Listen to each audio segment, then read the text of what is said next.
All right, buckle up, everyone, because today we're diving deep into Anora, a film that's been generating quite a buzz. We're talking Oscars, critical acclaim, and a story that'll take you on a wild ride from the streets of Brooklyn straight into the world of Russian oligarchs. It's a fascinating blend of dark comedy, romance, and social commentary. I think what really grabbed me was how Nora takes familiar ideas, those classic fish out of water scenarios, but turns them completely upside down. It goes way beyond just simple stereotypes and really digs into the complexities of these characters and the clash of their worlds. Yeah, definitely keeps you on your toes. And speaking of complex characters, let's talk about the heart of the film, Anora, or Ani as she's known, played by the incredibly talented Mikey Madison. Right. I mean, you might recognize her from Once Upon a Time in Hollywood or even Scream, but honestly, her performance in Anora is something else. She completely transforms into Ani, this tough, resilient young woman with a sharp wit who's trying to find her way. And talk about commitment, she spent months learning Russian, immersing herself in the strip club world where Ani works, and even nailing a Brooklyn accent. Wow, that's dedication for sure. You definitely see it on screen. She's so believable as Ani, just navigating this world that often feels like it's working against her. And then she meets Ivan, or Vanya Zakharov, played by Mark Eydelshteyn. And things get really interesting really fast. Talk about a culture clash, right? You have Vanya, the son of a Russian oligarch, living a life of privilege that Ani could only imagine. Their connection starts out, well, kind of transactional, but then a wild trip to Las Vegas throws everything for a loop. Vegas, baby. What happens in Vegas? Oh.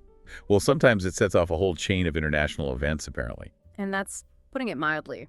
They have this impulsive Vegas wedding, which is partially Vanya trying to rebel against his family, but backfires spectacularly.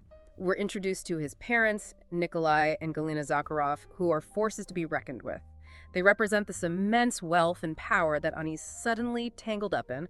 And then there's Toros, Vanya's godfather, an imposing Armenian figure who's brought in to, let's just say, handle the situation. Handle. That's a nice way to put it.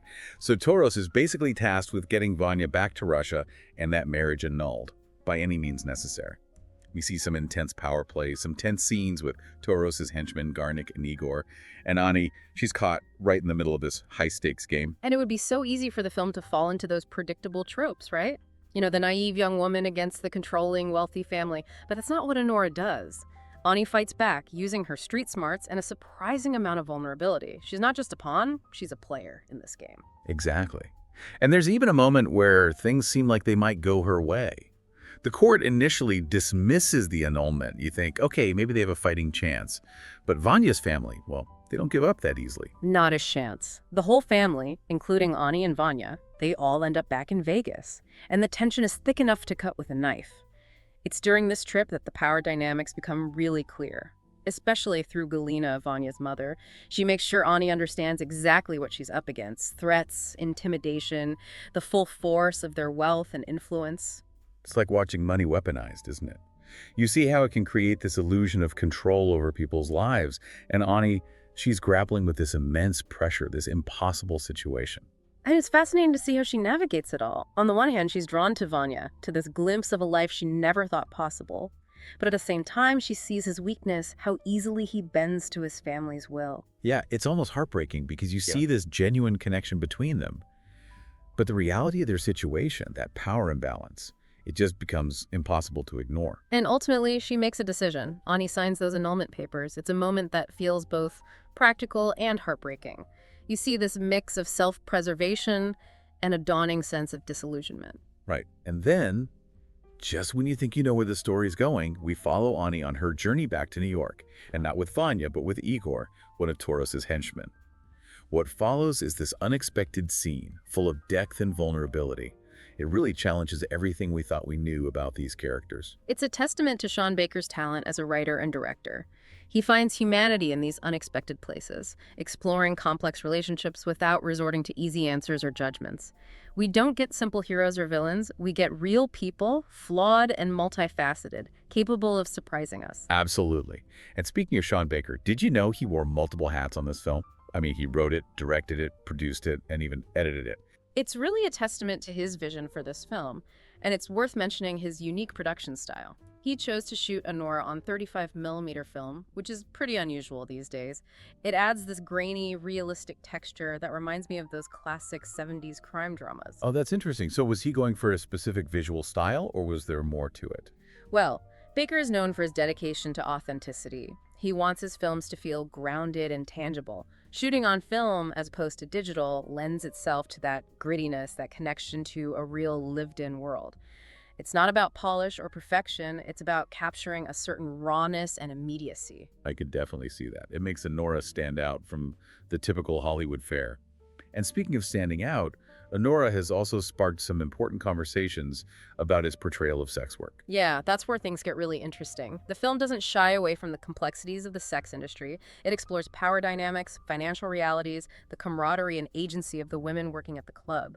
It definitely feels like a genuine attempt to portray these characters and their experiences with honesty and respect, and it avoids falling into those exploitative or sensationalized tropes that you often see. Right, and it's led to a range of responses, both positive and negative, from critics and sex workers themselves. Some applaud the film's nuance and the fact that Ani's identity isn't solely defined by her profession, but others have raised concerns about the ending and whether it reinforces certain tropes about sex work. It's a powerful reminder that art can be a catalyst for important conversations, even when those conversations are challenging or uncomfortable. Anora doesn't offer easy answers, but it definitely invites us to think critically about these issues and to engage in thoughtful dialogue. It definitely does, and it's clear that Anora is more than just a well-made film, it's a cultural touchstone. It sparks conversations about wealth disparity, immigrant experiences, and the ongoing debate about representation and agency, particularly when it comes to often marginalized voices. Okay, so we've established that Anora is visually stunning, thought-provoking, and sparks important conversations. But I'm curious about the accolades. I know it's racked up quite a few awards, right? Oh, absolutely. It's not just critical acclaim. Anora has been recognized by major awards ceremonies, which is a testament to its impact and artistry. It premiered at the Cannes Film Festival and received a 10-minute standing ovation. Wow, that's incredible. It is. And it went on to win the Palme d'Or, Cannes' highest honor. It also received numerous other awards, including 5 Oscars. But beyond the awards themselves, I think it's worth noting that Mikey Madison's Best Actress win was a significant milestone. Oh, how so? It marked the first time a woman won an Oscar for portraying a sex worker, which speaks to the evolving landscape of representation in Hollywood. That is significant. So Anora isn't just a great film, it's a groundbreaking film, and it was made on a budget of just $6 million. That's right. And it went on to gross over $47 million worldwide. That shows that audiences are looking for authenticity and stories that challenge the norm. Okay, so we've got a critically acclaimed, award-winning film that sparked important conversations and resonated with audiences worldwide. That's a pretty impressive feat. But I want to know more about the making of this film. Me too. Let's dive into some of the behind-the-scenes magic that brought Anora to life. Perfect. Because I have a feeling there are some fascinating stories to uncover. One of the things that I thought was so interesting about Anora was how they handled the portrayal of sex work. It's such a sensitive topic and one that Hollywood doesn't always get right. But here, it felt very honest and nuanced. Yeah, I totally agree. They didn't shy away from the realities of the industry at all, the power dynamics and the potential dangers. But it never felt exploitative or judgmental either. It was more about showing the women who worked at the club as real people with their own unique stories and motivations. Right, and I think that's a key point. It's not about making sweeping generalizations about the entire sex industry. It's about presenting this very specific world and the characters who inhabit it. Like that scene, I think it was early on, where Ani is talking to another dancer about how much she charges for certain services. It's treated almost like a business transaction. Very straightforward. I thought that was really well done. Exactly, and I think those moments are what make the film so compelling. It's not about passing judgment or trying to sensationalize things. It's about observing and understanding. And we also get these glimpses into the lives of the other dancers at the club, their struggles and their relationships with each other. It really paints this picture of community, even if it exists within a world that has its own unique set of rules and complexities. Yeah, and it's a reminder that sex work, just like any other profession, involves such a diverse group of people. Everyone has their own experiences, their own challenges, and their own triumphs. And speaking of challenges and triumphs, the film definitely doesn't shy away from the power imbalances that are inherent in sex work. But it also emphasizes Ani's agency, her ability to make her own choices, to set boundaries, and to negotiate her own terms. I think that's a really crucial distinction. Ani is never portrayed as a victim. We see her as strong, resourceful, a survivor, really, who's trying to navigate a system that often feels stacked against her. Exactly. She doesn't just crumble under pressure, even when faced with this immense pressure from Vanya's family. She fights back, she makes her own decisions, even if they're tough decisions, or decisions that come with consequences. And that leads to a lot of the debate about the film's ending, you know? Does Ani find true freedom, or does she make a more pragmatic choice? That's the brilliance of Sean Baker's storytelling, right? He doesn't give us those easy answers or those neat, tidy resolutions. He leaves things open to interpretation, and that allows us to engage with the characters and their choices on a much deeper level. It definitely stays with you, that's for sure. You find yourself thinking about those questions, about those different perspectives, and maybe even challenging your own assumptions. So we've talked about the film's handling of such a complex and often sensitive topic, but I also want to dive into the more technical side of things a bit. We talked earlier about Sean Baker's decision to shoot on 35mm film. Can we talk about why that choice is so significant, especially now when almost everyone is shooting digitally? I think it was a really bold choice, and it speaks to Baker's commitment to authenticity and his vision for the film's overall aesthetic. I'm definitely not a film expert, but I could tell there was something different about the way Anora looked. There was a certain texture to the image, this graininess, a rawness that you don't really see in digital films. Exactly, and I think it contributes to that sense of realism, that immediacy. It allows you to feel more connected to the characters in the story. It reminded me of those classic films from the 70s and 80s, those really gritty, character-driven stories that had this distinct visual style. Right, there's a certain nostalgia to it, an evocation of a time when filmmaking felt a little less polished, less perfect maybe, but in a way more real. I love that. And it totally fits with the film's themes and its setting. Absolutely. It complements the grit of the environments, the hustle of Brooklyn, the neon chaos of Las Vegas. And it's not just the film stock. It's how Baker uses the camera as well, right? Those handheld shots, those long takes, the natural lighting, it all comes together to create that immersive feeling. Yes. It feels almost voyeuristic at times, as if we're right there in those moments with the characters. And that's a credit to Baker's skill as a director, how he uses the camera to tell the story visually and emotionally. Absolutely. And speaking of technical brilliance, I wanted to touch on the editing. You know, Sean Baker actually edited this film himself. And I think that his choices in the editing room contributed so much to the rhythm, the pacing, the impact of the film overall. I think that's a great point. His editing style is often described as invisible, meaning that it doesn't draw attention to itself. It's all about serving the story. Right. It works on a subconscious level, keeping you engaged without feeling like you're being manipulated or anything.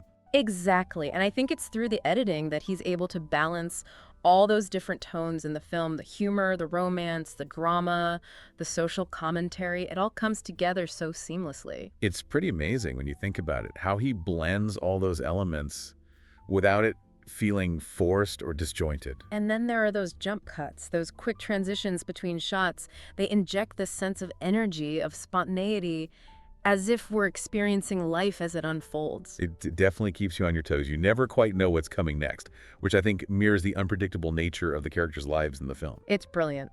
Now, beyond the technical aspects, we also have to talk about the performances. Obviously, Mikey Madison is phenomenal as Amuni, but the entire supporting cast is incredible as well. They all bring so much depth and nuance to their roles. Yes, I'm so glad you brought that up because while Mikey Madison definitely carries the film, the supporting cast is equally impressive. Mark Eydelshteyn as Ivan, or Vanya, is so captivating. He perfectly captures that internal conflict of a young man torn between his privilege and his desire for something more.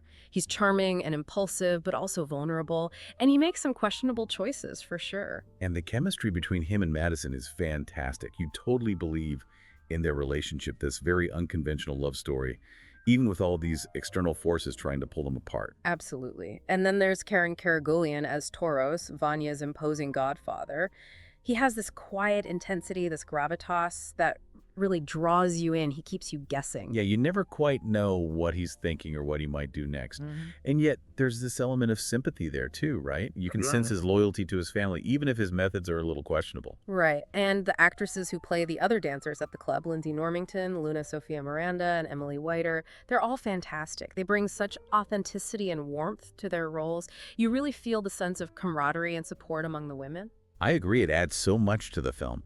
It shows that even in unconventional workplaces, people can find connection and support in each other. It humanizes the characters, and it reminds us that the sex industry is full of real people, each with their own unique stories and dreams and struggles. I love that. So, we've talked about the performances, but we can't forget about the awards.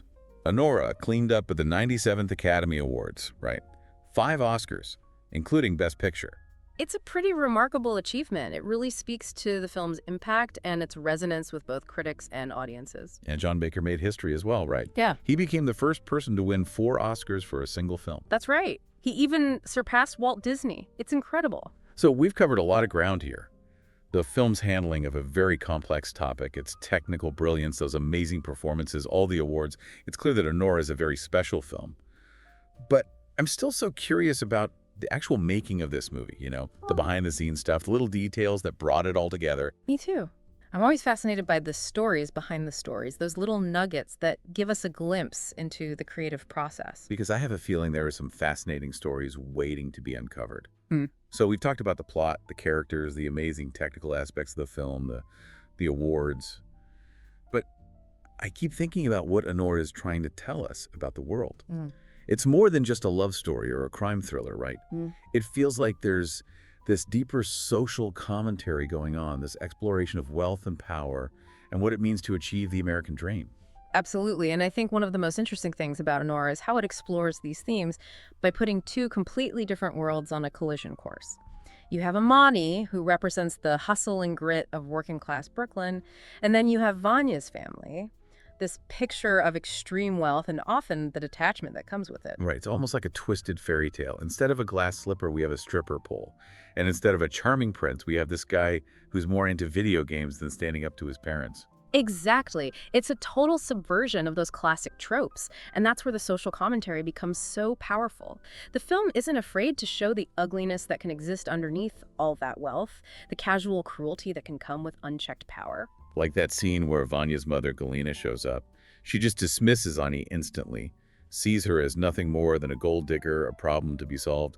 There's zero attempts to understand her, to see her as person. And the threats, even though they're veiled, are so chilling. Anora doesn't need to beat you over the head with its message because it lets those subtle, uncomfortable interactions speak for themselves.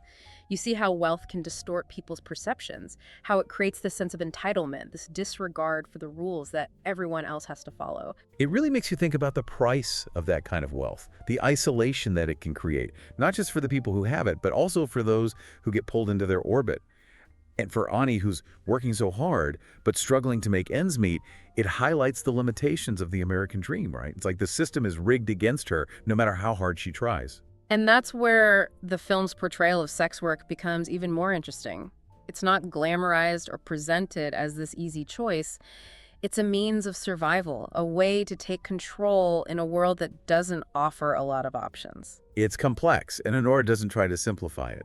It just shows the realities, the challenges, and the agency that these women are fighting to maintain, even in really difficult circumstances. It's definitely a conversation starter, and it speaks to Sean Baker's talent as a filmmaker, his ability to handle these sensitive topics with nuance and respect. You know, that scene in the car with Igor after Ani signs the annulment papers keeps coming back to me. It's such a quiet, unexpected moment of connection between these 2 characters who seem to have absolutely nothing in common. It's such a powerful scene. You have Ani, emotionally exhausted after having to give up on this whirlwind romance, and then you have Igor, this stoic, seemingly unfeeling henchman, and yet there's this spark of understanding, of shared humanity that passes between them. It's like all the external stuff, the money, the power, the cultural differences, it all fades away for a moment, and you're just left with these 2 people who are both, in their own ways, dealing with disappointment and loneliness and this longing for connection.